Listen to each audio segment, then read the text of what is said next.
Today's modern working professionals expect a learning experience that reflects the world we live in. Canvas LMS is built to help organizations unlock the potential of skill-based learning by focusing on what matters to learners and their educators. From dynamic course delivery to adaptable credentialing, Canvas empowers learners to thrive in a rapidly evolving landscape. See what it's all about at canvas.com. Welcome to The Accidental Trainer, a podcast where you'll hear firsthand stories and tips on how to start and grow your training career. Hello, and welcome to another episode of ATD Accidental Trainer Podcast. I'm your host, Alexandria Clapp, and today we have with us Julie Winkle Giulioni. Hi, Julie. Hi, Alexandria. Julie is the co-author of Help Them Grow or Watch Them Go. She's also the author of Promotions Are So Yesterday and a go-to expert on leadership and career development. Welcome, Julie. I'm so excited you're here today. Oh, I'm thrilled to be with you. Looking forward to a great conversation. Yes, we are going to talk about the latest edition of your book, Help Them Grow or Watch Them Go. But first, I don't want to shortchange our listeners to have that opportunity to hear about your origin story and get inspired by some of the accidental things that may have happened along your journey. And this is my favorite feature of your podcast. I just love hearing the backstory on all of your guests. And I guess there's nothing accidental about the fact that I'm in the learning and development space. I have been working in this area in some way, shape, or form since my very first job when I was 15 years old, teaching modeling and charm to children. And even at that young age, I was just so fascinated with figuring out, like, how can you deliver content and engage these little learners and help create those connections that would motivate and inspire them to do whatever we were trying to teach them. And so I went from my little people kind of up the scale. I taught high school as a university professor and department chair before going back into industry in L&D roles as well. So my audience grew along with me. And my last internal job was with Zenger Miller that became Achieve Global, that now is part of Korn Ferry. And I cut my consulting teeth there for about 5 years. And then my last 5 years there, I was in the product development department.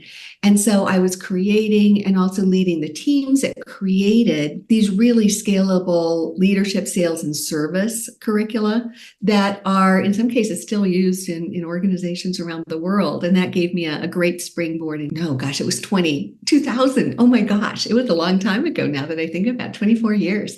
And it gave me the springboard to start my own niche consulting firm where we've been doing commercial quality, custom learning projects with large corporate clients primarily. And that is where the accident happened, a big accident that kind of shifted my life. I was doing a project with now my friend and co-author, Beverly Kay, in her business. We were helping them reconceive their flagship product. We became friends and my writing style resonated with her. I joke that I would send her an invoice and she would respond, "I love, love, love how you write." So the happy accident was I just happened to be there when her publisher came to Bev and said, "You got to write a new book." And so she came to me and said, "Would you help?" And it opened the door to a whole new set of adventures for the last 12 years or so since launching that first book. I've had the opportunity to work with organizations, travel around the world, and really help leaders dramatically elevate the quality of the development and the engagement that they can inspire in those around them.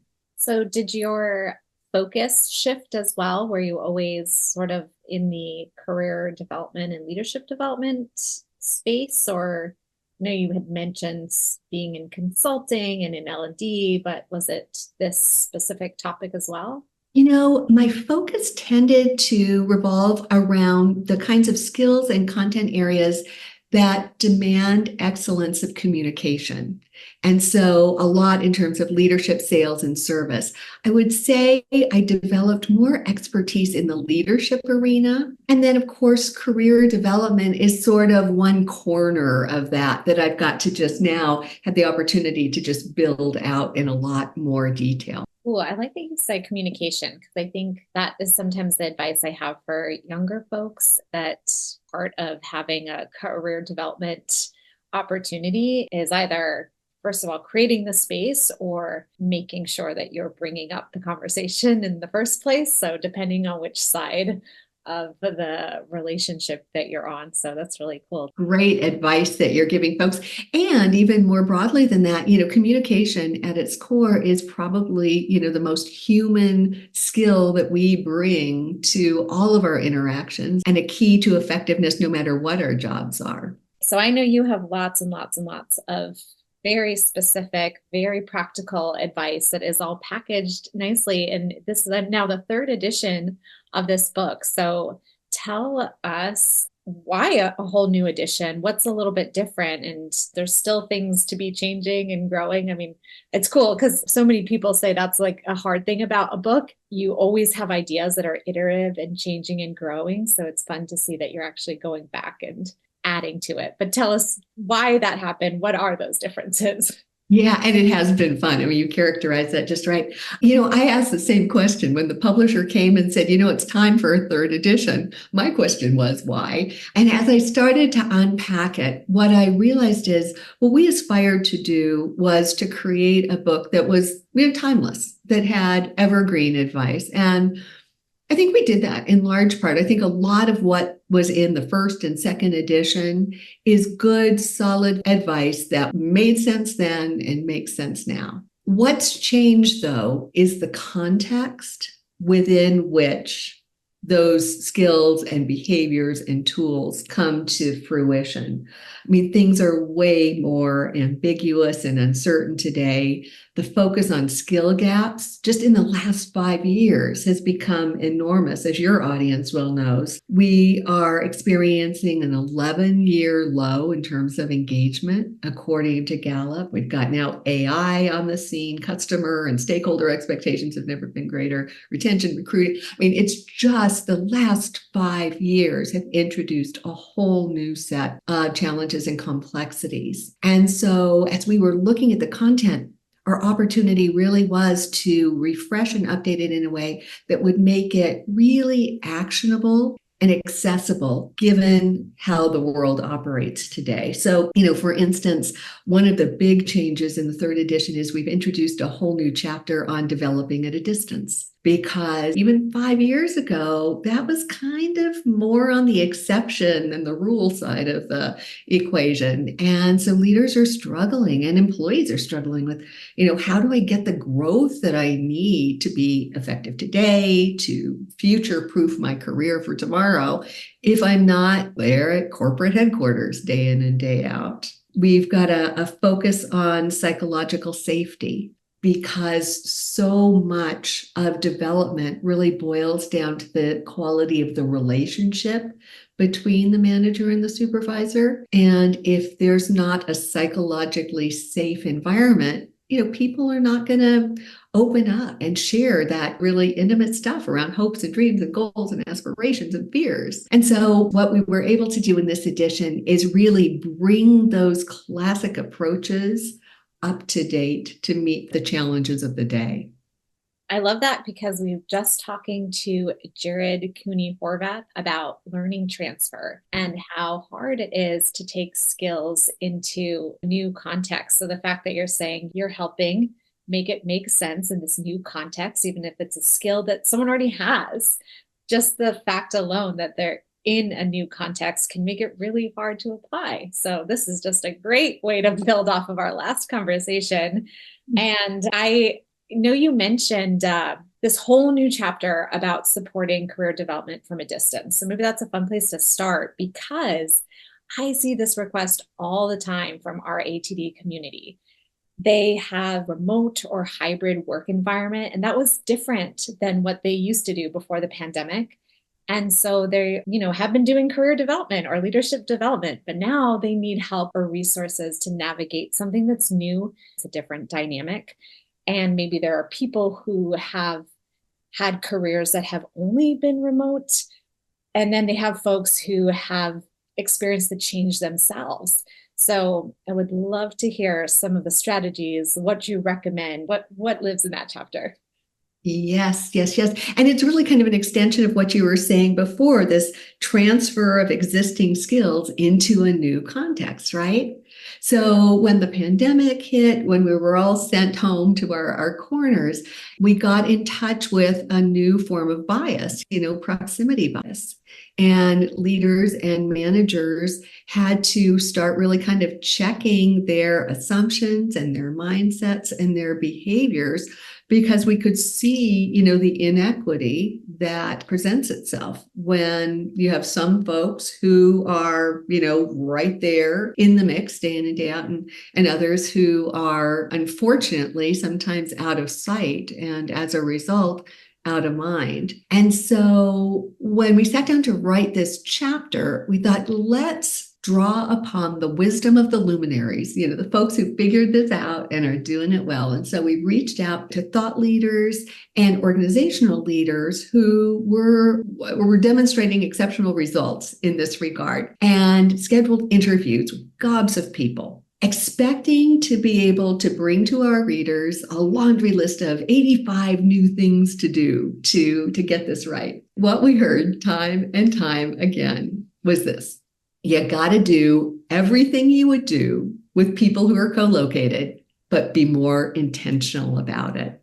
It really boils down to intentionality. So it's the same stuff executed with greater mindfulness, with more of a deliberate eye toward ensuring that it happens. In the book, we do offer several tools and strategies and templates for being able to be more intentional about those things that we may already be doing with those who are co-located.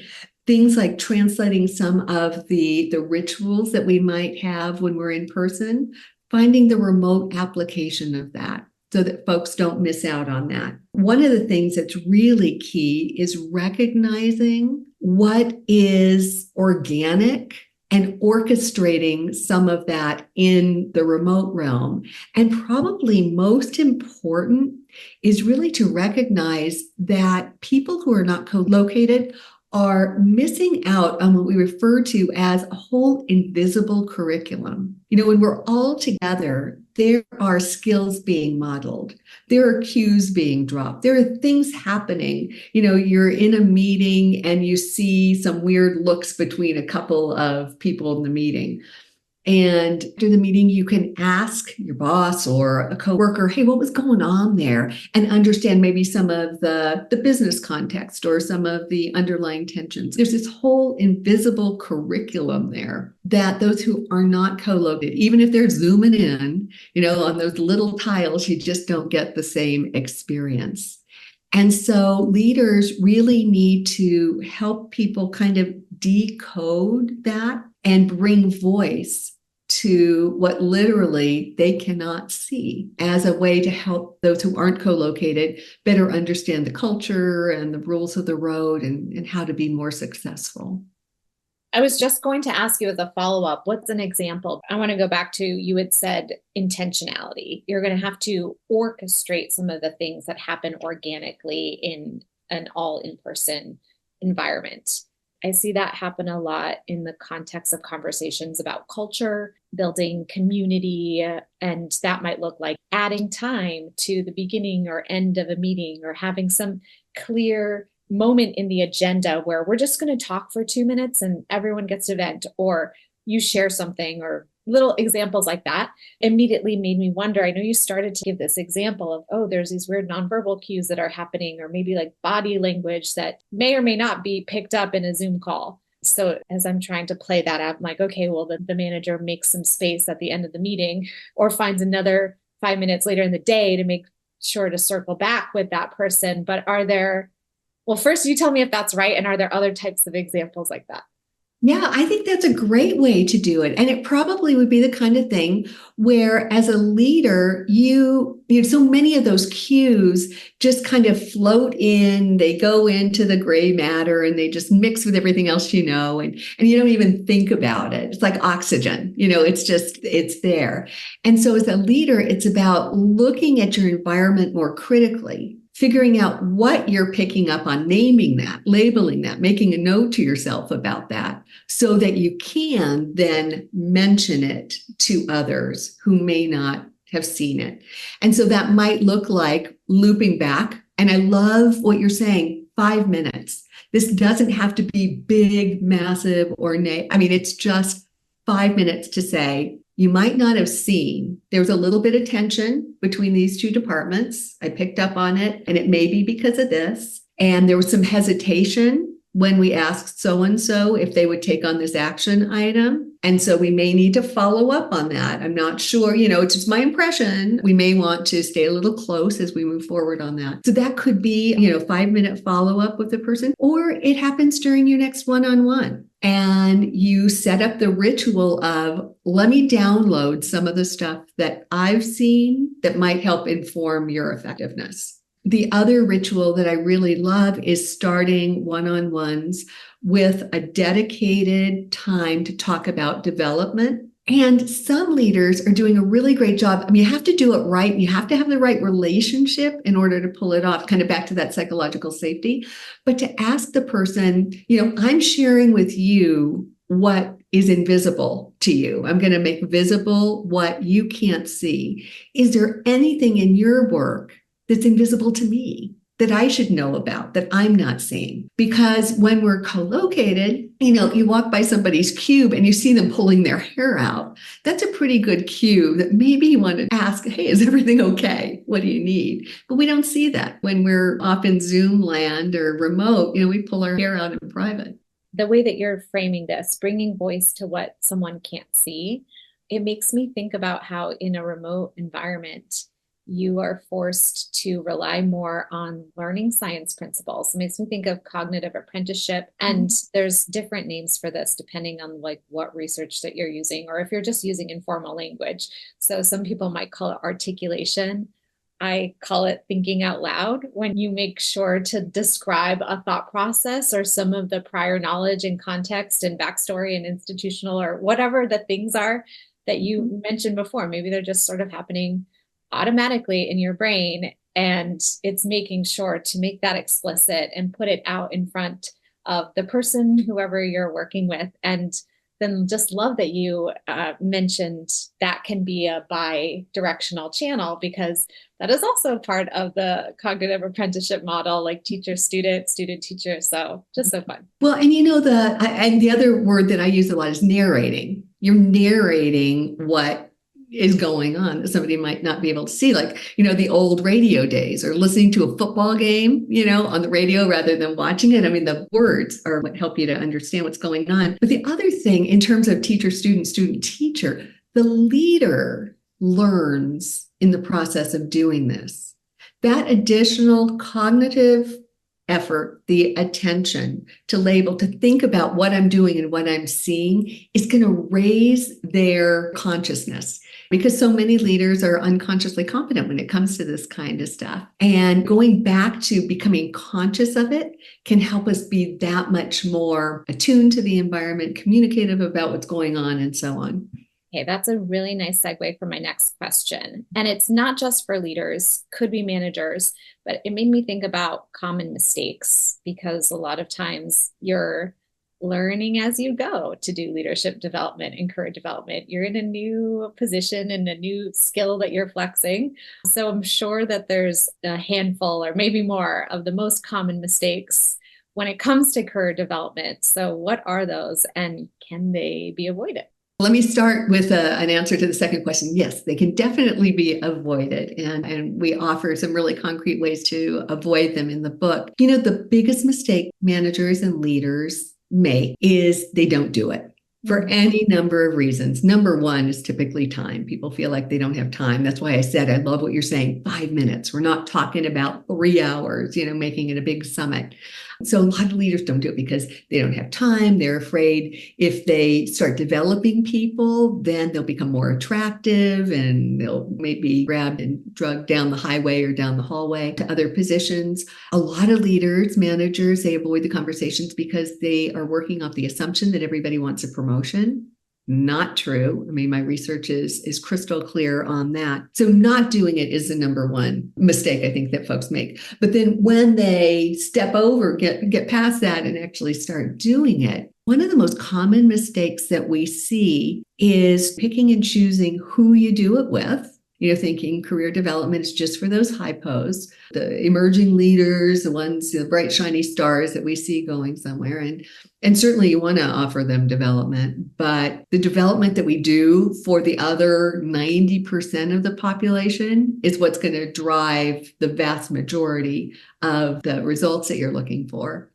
Finally, and this comes from the best of intentions, a lot of leaders will do too much for the person that they're working with around career development. And by that, what I mean is rather than finding out what those people are interested in, where they want to go, what they love, what they want to learn, there's this projection and a set of assumptions that they make, that start to push people in a particular direction. And then there's a tendency by some leaders to kind of own the development and say, okay, well, here are the 3 things you should be doing to get from A to Z. Again, very well intentioned, but it just robs the individual of any semblance of ownership. And when the manager starts giving me something to do, even if it's in service of my development, it starts feeling like work. It doesn't feel like something I've signed up for that's going to drive my growth.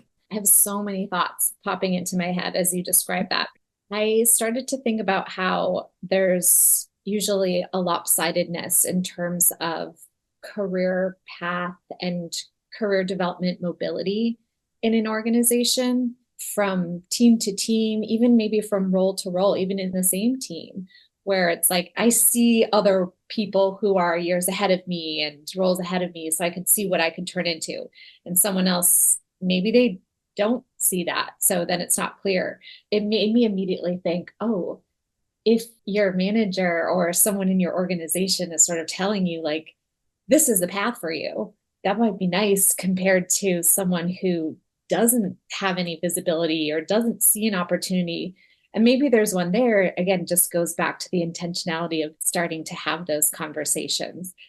This is more of just me thinking about all of these things and processing. I don't even know if it's a question, but I'm going to turn it back over to you for your thoughts. Yeah, I don't disagree with you. Having someone who cares enough to engage with you, who respects you, who sees something in you maybe that you don't see in yourself, someone who's willing to support and help you co-create your path forward, I think that's great. But I think it's that co-creation part rather than doing it for, because there's no way someone else can understand who you are, what you love, what your vision of success is, how you want to spend your time, what kind of relationship do you want to have with work. The other thing is this whole notion of pathways, and we could spend hours talking about this. This is probably another episode. I'm worried about our reliance on paths as a way to ensure that people are growing, just given how dynamic the workplace is.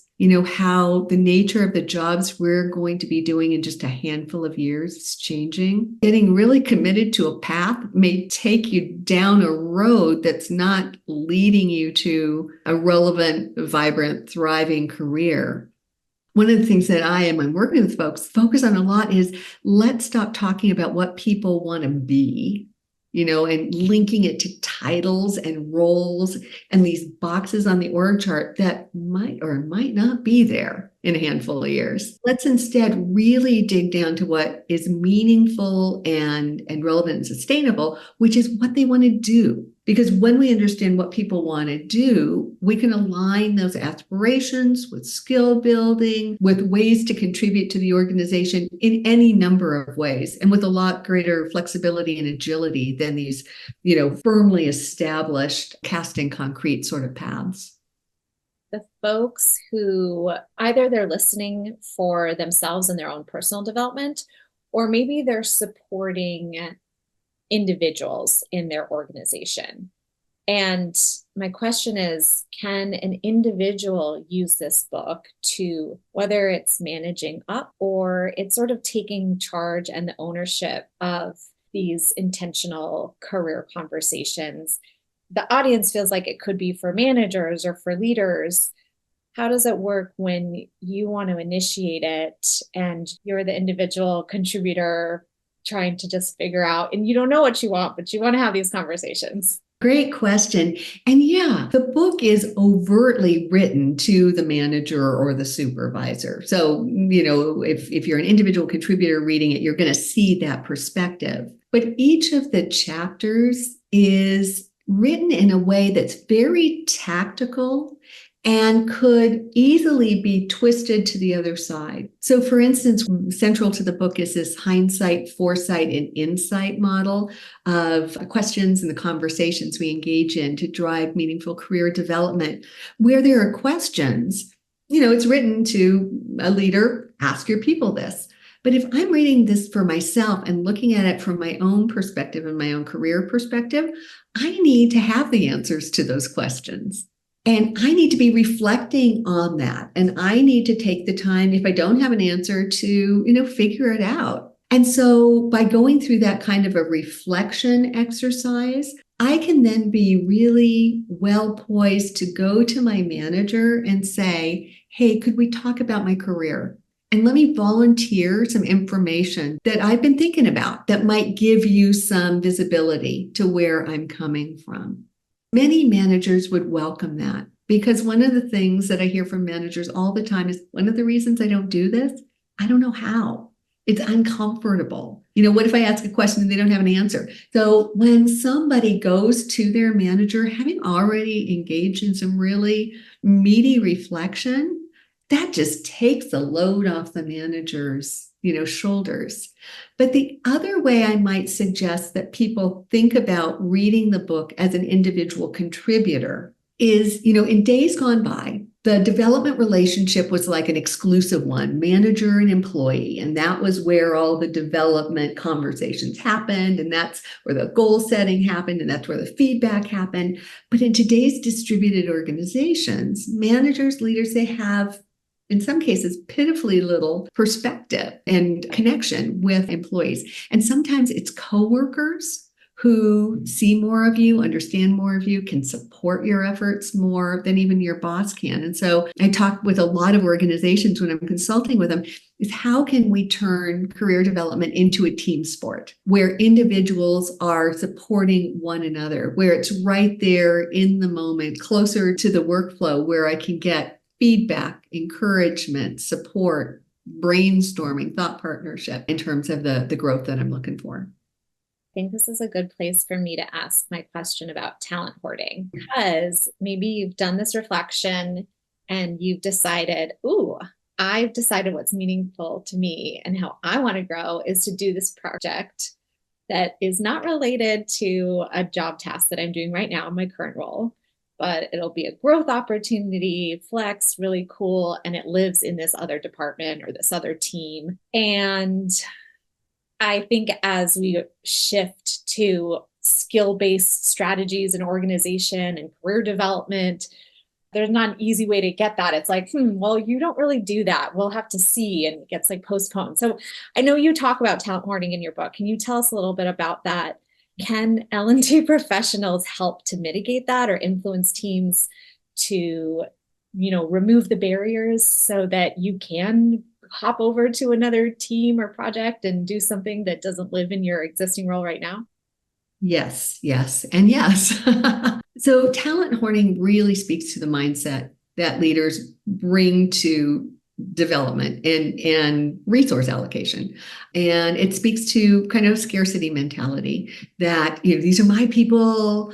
I got to keep them close to me. I don't want to share this. What we know is that those kinds of leaders can find themselves most vulnerable to exactly what they're trying to guard against. In today's workplace, it just doesn't work like that.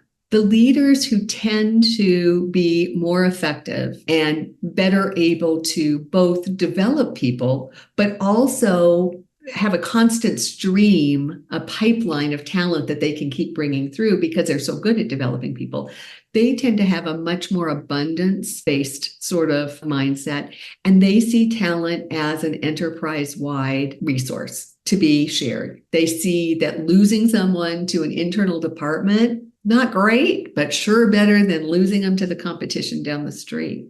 And I have to say, some of the most abundantly mindseted leaders I know actually are okay even with losing talent to competitors, because they understand that this is going to be fresh blood that gets moved around that has the potential to elevate the whole industry and the sector. So it really is a mindset. And L&D and talent management professionals can help educate leaders about the benefits of this mindset shift. The data is compelling about retention, engagement, development, the inextricable link there. Certainly, exit interview data from organizations would help to inform that. And one of the things that I've noticed in organizations that are really able to develop and retain staff, they tend to have departments that are a little blurry around the boundaries, where there aren't these fixed walls. This is mine, this is yours, but where it might be, to your point, where somebody in my department wants to grow in a way that demands them doing a project for your department, it doesn't feel like that much of a stretch. The other side of it, though, because we've been looking at it from an employee's perspective, is I think it's important to note that as an employee, if there's a way I want to grow, and a project or an initiative or something I want to do that I've identified will help get there, make a business case for it. Figure out what's in it for your boss to support you in doing that. Because if you can craft it as a win-win, I want to do this project. It's going to take me away from this. Here's a way we can handle these other responsibilities. But when I'm done with that, I'm going to have project management skills off the Richter scale that I'm going to be able to bring back to everything we're doing and elevate the quality of our projects. Love that. What role, if any, could AI play in career and leadership development? That is the $8 million question, isn't it? It seems that AI is slipping into a lot of conversations and a lot of our, possible tasks and jobs these days. So I've got two diametrically opposed responses to this. The first one is, I cannot overstate the importance of humanity when it comes to development. I was just reading something from McKinsey. Even in an AI-supported world, even with all the wonderful technology around us, employees are still looking for that human connection with their manager or leader when it comes to development. As great as the technology is, it can't demonstrate that benevolent care. It can't get to know you well enough to be able to reflect and help you think as deeply as you need to do. It can't make you feel respected and valued. Humanity is still front and center because at the end of the day, development is a relationship.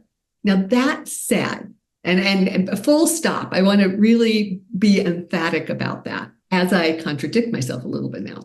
That said, I think we can use the quickly evolving technology that is presenting itself to us to help be better at supporting people's growth. And so toward that end, I think I was telling you before we started, the way I've spent my summer vacation is working on, we've created a book bot to go along with the third edition of Help Them Grow or Watch Them Go.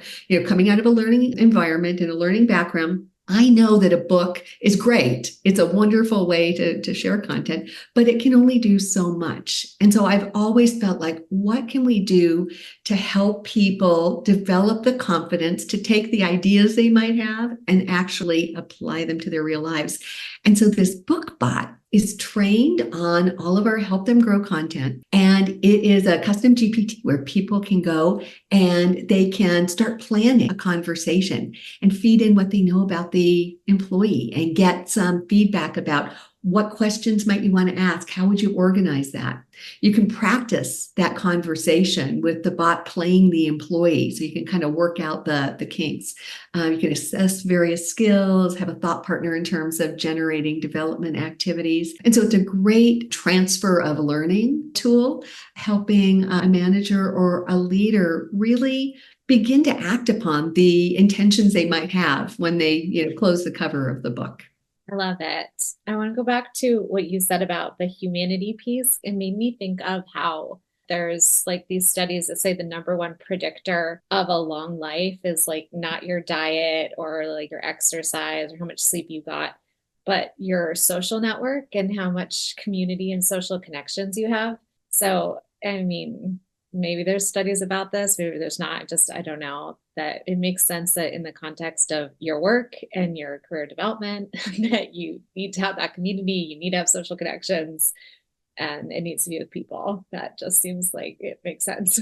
Yeah, I love that, Alexandria. And maybe we extend that, the marker of a long, happy career, just like a life, is that the quality of the connections that we have.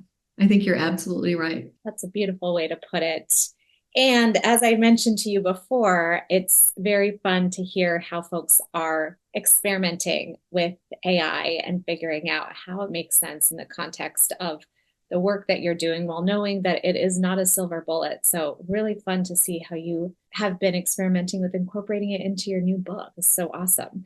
We're running out of time, so let's switch back to just focusing right on you and tell us about your current learning goals.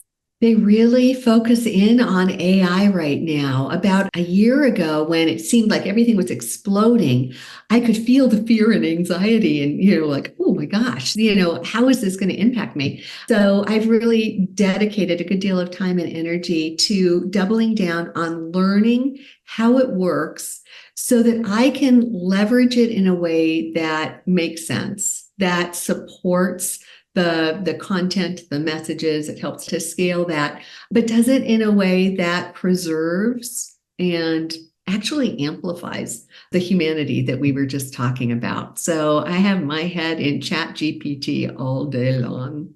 I am excited to hear what kind of experiments that you come up with next or new applications. Most of the work that I do and the events and lots of resources can be found on my website, juliewinklegiulioni.com. And there'll be lots of information there too about the upcoming launch of the 3rd edition of Help Them Grow or Watch Them Go. Awesome. Well, thank you so much for sharing a little inside sneak peek of all the new additions and the new context that you're giving to this newest edition of your book. And I'm excited for you. Congratulations. Thank you so much, Alexandria. Thank you to our sponsor, Canvas by Instructure. Thanks for listening to this podcast from the Association for Talent Development. Be sure to check the show notes for resources mentioned in today's episode. And if you found the show useful or insightful, please be sure to like, subscribe, and share it with a colleague.